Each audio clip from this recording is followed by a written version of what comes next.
So question is, why this science spirituality? Well, the answer is simple. You look into your own education. What have you learned? You have learned maths, physics, chemistry, biology. Okay, that's it. How much you have studied about yourself? You are studying everything else other than your own self. So your own self is missing. That's what I call as philosophical and spiritual education. And it is very evident that if you look into the history of science, the scholars that time, the founding fathers of science, they studied theology. Copernicus, Gauss, they were all theologians. And a portion of their life was devoted towards philosophy, and the philosophy became physics and mathematics, and that's how the science actually evolved. So you can see that science has a very strong element of philosophy and spirituality, and today we are in the mechanistic world of science. Mechanistic world of science means you don't project science in a philosophical context. You always see, like you write a research paper, what do? In the research paper you have your own methodology, and in 5 minutes I can have my own methodology. So you have conflicting methods of research, and it is never probed into that what can be a better way of doing research. Once you publish a paper, the next person tries to publish a better paper, but not the best, but not the absolute. So this type of conditioned thought process gives something called reductionism. Day in and day out, if you study science in this way only, then you will start thinking like that only. You will see everything in the way you are interpreting, whereas the reality is, it is your interpretation, it is your conditioned thought, and there is something beyond it, something which is beyond its scope and ability. So science was grossly grounded in reductionism in the early 90s, or let's say even 1900 onwards. But when quantum mechanics came into picture, then science became a little less reductionistic, because the wave function collapse, the Heisenberg uncertainty principle are some things that convey non-determinism or inability to quantify the reality. So therefore, science evolved from reductionism to holism. Today, scientists are accepting physical, and also they are accepting other dimensions, intellectual dimension, emotional dimension, spiritual dimension. Of course, you can't quantify spirituality, but there are journals in that direction, like consciousness studies. You see, consciousness is a function of the spirituality. So any journal in consciousness, it quantifies consciousness in terms of non-consciousness. So therefore, this type of thought process actually broadens your knowledge. Presently your knowledge is like this reductionism. So in reductionism you think that this duck is eating something and some forces are existent in the system, and the system is like a machine. But in non-reductionism or holism, you see that the duck cannot be represented just by these physical forces. There are some other forces, intellectual forces, emotional forces, and spiritual forces that cannot be reduced into a set of equations. So this happened with the advent of science. And today, you go to any top institute in India, you ask them the question, are you studying consciousness? The answer is no. The reason is that science has become like a conditioned state, because in science there is one limitation. What is it? You need to correlate the physical to the metaphysical, and whatever you cannot correlate to the physical and the metaphysical, you just ignore it. This was conveyed by Popper. Popper was one of the early philosophers, And when he found the scientific method, he himself told that science will have this fallacy, that whatever science cannot take from the metaphysical domain, it will remain silent, and it will try to connect everything in terms of the physical and the logical reasoning. So our generation is having this problem. Imagine our next generation. That means after 10 years, we'll have our next generation, our kids, our grandchildren.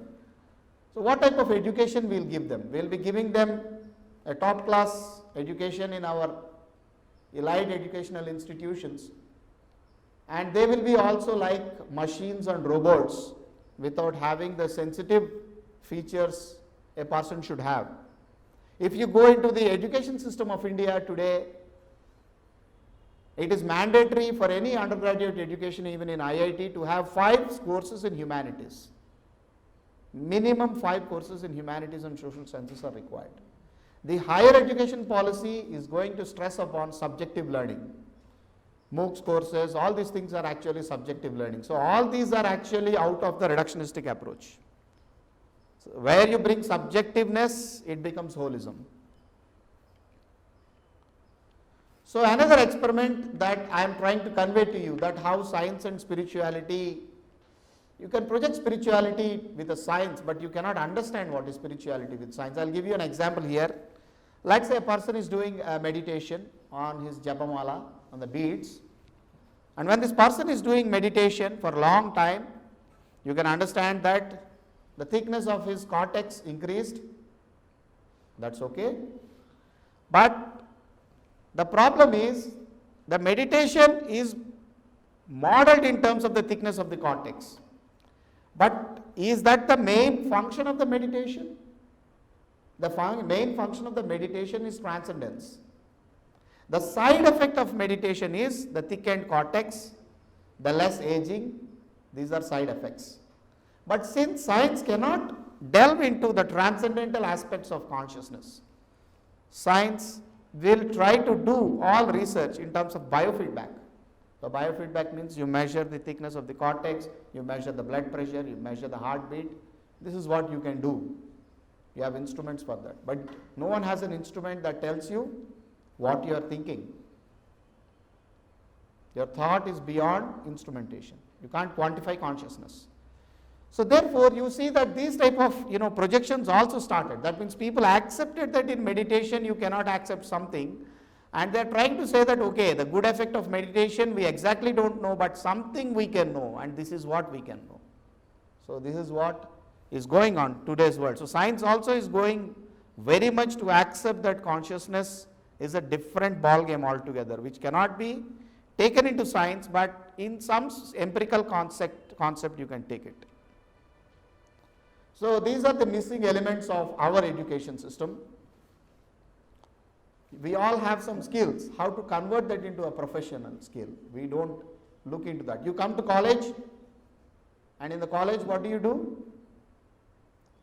You are just taught, that's all. You are not nurtured. You are expected to learn things on your own.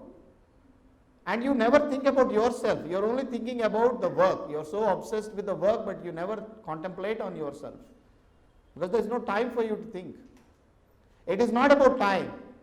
It's about it is about the approach that people take here. The approach is not towards the self-management. The approach is to identify a few people who are good in analytics and then get some very good papers with high impact factors and show that we have a lot of knowledge. Of course it is required, I am not denying it. I am a professor of IIT, I should always accept that high standards of knowledge is there, but inclusive knowledge is required, not exclusive knowledge. So you can see many limitations are there. I mean, life skills, no training into life skills. What is the goal of life? We don't know. We just come, we just do our work, we go. We never inquire about the goal of life. Art of doing things, practical applications of philosophy and spirituality. We have big humanities departments, but you ask them about the practical application of philosophy and spirituality, they are silent. They won't give the practical application. They only teach theories, and they'll try to go deep into a theory and publish research, but how much utility it has in improving our abilities, that's what is not conveyed. The emphasis on good qualities is also not there. It is there, but people take it granted that you have good qualities. That's why many places you see they give conduct certificate, this candidate conduct is good, but who did they assess the conduct? Their assessment is that this fellow did not do any nuisance, that's all. Therefore, his conduct is good. The indirect way of accepting it. Stress management, all of us will be in stress. Students are under stress, faculty are under stress, everyone is under stress. So, how to handle the stress? What are the tips that are required to handle the stress? Becoming successful in life. What is success in life? Is it earning money or is it facing the crisis or what? I mean, what do you define success? Today success has become like you show that you have a lot of talent and you can make a lot of money and you are a very skilled person. But if something negative happens in life, then you go and commit suicide. Is that the success of life? So that's what we need to question ourselves. What is the success we are having? Personality development, there isn't emphasis towards that. Management, we all want to do management, but we don't know how to manage ourselves. If we don't know managing ourselves, how can we manage the world? So the real world today does not want a single talented person. It wants someone with all-rounder skills. You should have adequate communication skills, should have sound health so that you can work long hours, 12 hours a day with minimal breaks. And you need to manage everything nicely, resources, time, task, everything. And that's what is the point. And today we are going too much into automation without reflecting about our limitations and improving it. So this logjam can be broken by having a systematic training upon this holistic science, that is the integration of science and spirituality. See, science also has philosophy, spirituality also has philosophy.